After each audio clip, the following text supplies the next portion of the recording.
అహ్మదాబాద్ విమాన ప్రమాదంలో 28 మంది మెడికోలు ప్రాణాలు కోల్పోయారు. మరొకరు కనిపించకుండా పోయారు. ప్రయాణికులు సరే, మెడికల్ కాలేజీ హాస్టల్లో ఉన్న మెడికోలు ఎందుకు ప్రాణాలు కోల్పోయారు? మెడికోల మృతిపై అధికారులు ఏం తేల్చారు?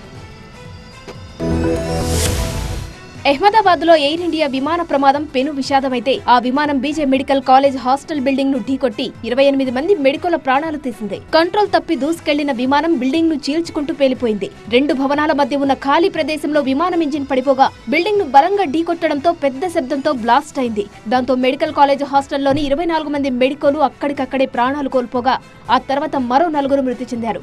అయితే మెడికోల మృతికి ప్రధాన కారణం మంటల తీవ్రతగా గుర్తించారు అధికారులు. విమానం ఫ్యూయల్ ట్యాంకర్ల బ్లాస్ట్ అవ్వడం 1000 డిగ్రీల సెల్సియస్ ఉష్ణోగ్రతతో మంటలు చెలరేగినట్లు ప్రకటించారు. విమానంలోని ప్రయాణికులే కాదు, హాస్టల్లోని మెడికోలు సైతం మాంసపు ముద్దలుగా మారిపోయారు. DNA టెస్టులు నిర్వహించి మృతదేహాలను కుటుంబ సభ్యులకు అప్పగిస్తున్న పరిస్థితులు తీవ్రంగా కలిచివేస్తున్నాయి. విమాన ప్రమాదానికి గురైన మెడికల్ కాలేజ్ హాస్టల్లో తెలుగు రాష్ట్రాలకు చెందిన మెడికోలు కూడా ఉన్నారు. అయితే వారంతా ప్రమాద సమయంలో ఆసుపత్రిలో విధుల్లో ఉండడంతో సేఫ్ గా బయటపడినట్లు తెలిపారు. ఇక విమాన ప్రమాదం తర్వాత ఒక్కొక్కరిని మెడికల్ కాలేజ్ హాస్టల్లోకి అనుమతిస్తున్నారు పోలీసులు. దాంతో కొందరు మెడికోలు లగేజ్ తీసుకుని వెళ్తున్నారు.